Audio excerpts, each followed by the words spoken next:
Okay, so we've been through this crisis, and there are all sorts of explanatory formats out there, and it's interesting to look at the different genres. One genre is that it's all about human frailty. I mean, Alan Greenspan took refuge in the fact it's human nature, he said, you can't do anything about that. But there's a whole world of explanations that kind of say it's the predatory instincts, it's the instincts for mastery, it's the delusions of investors and the greed and all the rest of it. So there's a whole range of discussion of that. And of course, the more we learn about the daily practices on Wall Street, we kind of figure there's a great deal of truth in all of that. The second genre is that there's institutional failures. The regulators were asleep at the switch. The shadow banking system innovated outside of their purview, etc., etc., etc., and therefore the institutions have to be reconfigured, and it has to be a global effort by the G20, something of that kind.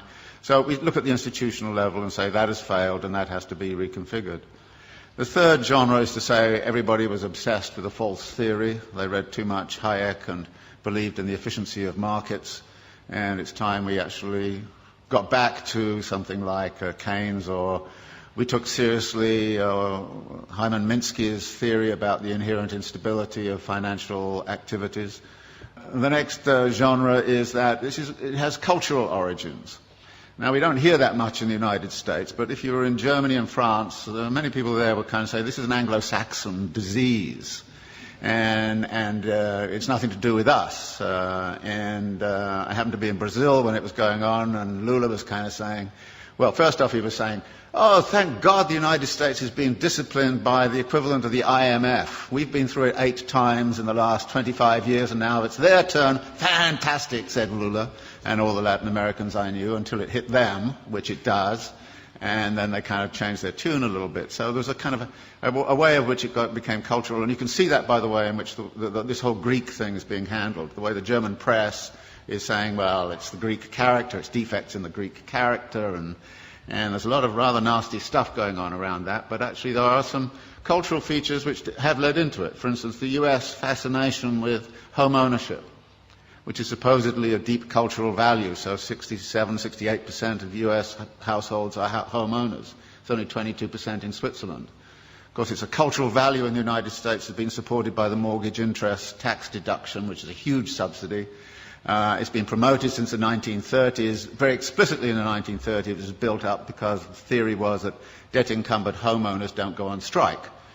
And then there's a kind of notion that there's a failure of policy, and that policy has actually intervened. And there's a funny kind of alliance emerging between the Glenn Beck wing of Fox News and the World Bank, both of whom say the problem is too much regulation of the wrong sort. So there are all of these ways, and all of them have a certain truth. And skilled writers will take one or other of those perspectives and build a story and actually write a very plausible kind of story about this. And I thought to myself, well, what kind of plausible story can I write which is none of the above, which is one of the things I always think to myself. And it's not hard to do, particularly if you're coming from a Marxist perspective, because, there aren't many people who try to do this analysis from a Marxist perspective. And I was really clued into this by this thing that happened at the London School of Economics about a year and a half ago, when Her Majesty the Queen asked the economists, how come you guys didn't see this thing coming? I mean, she didn't say it exactly that way, but, it's just the sentiment. And they got very upset, and then she actually called the Governor of the Bank of England and said, how come you didn't see it coming? And then the British Academy put forward got all together, all of these economists, and they came up with this fabulous letter to Her Majesty. And it was it was absolutely astonishing. It said, well, many dedicated people, intelligent, smart, spent their lives working on aspects of this thing very, very seriously, but the one thing we missed was systemic risk. And you say, what? And then it went on to talk about a politics of denial and all the rest of it. So I thought, well, systemic risk, I can translate it into the Marxian thing. You're talking about the internal contradictions of capital accumulation. And maybe I should write a thing about the internal contradictions of capital accumulation and try to figure out the role of crises in the whole history of capitalism and what's specific and special about the crisis this time around. And there were 2 ways in which I thought I would do that. One was to sort of look at what's happened since 1970s to now. And the thesis there is that in many ways the form of this current crisis is dictated very much by the way we came out of the last one. that the problem back in the 1970s was excessive power of labour in relationship to capital, that therefore the way out of the crisis last time was to discipline labour. And we know how that was done. It was done by offshoring, it was done by, Thatcher and Reagan, and it was done by neoliberal doctrine, it was done all kinds of different ways. But by 1985 or 86, the labour question had essentially been solved for capital. It had access to all of the world's labour supplies. Nobody in this particular instance has cited greedy unions as the root of the crisis. Nobody in this instance is saying it has anything to do with excessive power of labour. If anything, it's the excessive power of capital, and in particular the excessive power of finance capital, which is the root of the problem. Now, how did that happen? Well, we've been, since the 1970s, in a phase of what we call wage repression, that wages have remained stagnant. The share of wages in national income right throughout the OECD countries has steadily fallen. It's even steadily fallen in China, of all places.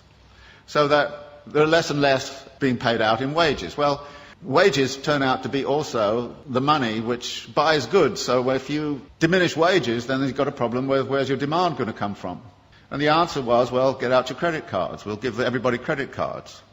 So we'll overcome, if you like, the problem of effective demand by actually pumping up the credit economy. And American households, British households have all roughly tripled their debt over the last 20, 30 years. And a vast amount of that debt, of course, has been within the housing market. And out of this comes a theory which is very, very important, that capitalism never solves its crisis problems. It moves them around geographically. And what we're seeing right now is a geographical movement of that. Everybody says, well, okay, everything's beginning to recover in the United States, and then Greece goes bang, and everybody goes, what about the pigs, And it's interesting. You had a finance crisis, which is in the financial system. You've sort of half solved that, but at the expense of a sovereign debt crisis. Actually, if you look at the accumulation process of capital, you see a number of limits and a number of barriers. And there's a wonderful language that Marx uses in the Grundrisse, where he talks about the way in which capital cannot abide a limit. It has to turn it into a barrier which it then circumvents or transcends. And then when you look at the accumulation process, you look at where the barriers and limits might lie. And the simple way to look at it is to say, look, the typical circulation process of accumulation goes like this. You start with some money, you go into the market and you buy labour, power and means of production, and you put them to work with a given technology and organisational form. You create a commodity which you then sell for the original money plus a profit. Now, you then take part of the profit and you recapitalise it into an expansion for very interesting reasons. Now, there are two things about this. One is there are a number of barrier points in here. How is the money got together in the right place at the right time in the right volume? And that takes financial ingenuity. So the whole history of capitalism has been about financial innovation. And financial innovation has the effect of also empowering the financiers. And the excessive power of the financiers can sometimes, they do get greedy, no question about it. And if you look at financial profits in the United States, they were soaring after 1990. They're going up like this. Profits in manufacturing were coming down like this. And you could see the imbalance. In this country, I think the way in which this country has sided with the City of London against British manufacturing since the 1950s onwards has had very serious implications for the economy of this country. You've actually screwed industry in order to keep, financiers happy. Any sensible person right now would join an anti-capitalist organisation. And you have to. Because otherwise we're going to have the continuation. And notice it's a continuation of all sorts of negative aspects. For instance, the racking up of wealth. You would have thought the crisis would have stopped that. Actually, more billionaires emerged in India last year than ever. They doubled last year. The wealth of the rich, I just read something this morning, in this country has accelerated. Just last year, what happened was the leading hedge fund owners got personal remunerations of $3 billion each in 1 year. Now, I thought it was obscene and insane a few years ago when they got 250 million. But they're now hauling in 3 billion. Now, that's not a world I want to live in, and if you want to live in it, be my guest. I don't see us debating and discussing this. I don't have the solutions. I think I know what the nature of the problem is. And unless we're prepared to have a very broad-based discussion that gets away from, the normal kind of pablum you get in the political campaign, and, you know, everything's going to be okay here next year if you vote for me, you know, it's crap. You should know it's crap, and say it is. And we have a duty, it seems to me, those of us who are academics and seriously involved in the world, to actually change our mode of thinking.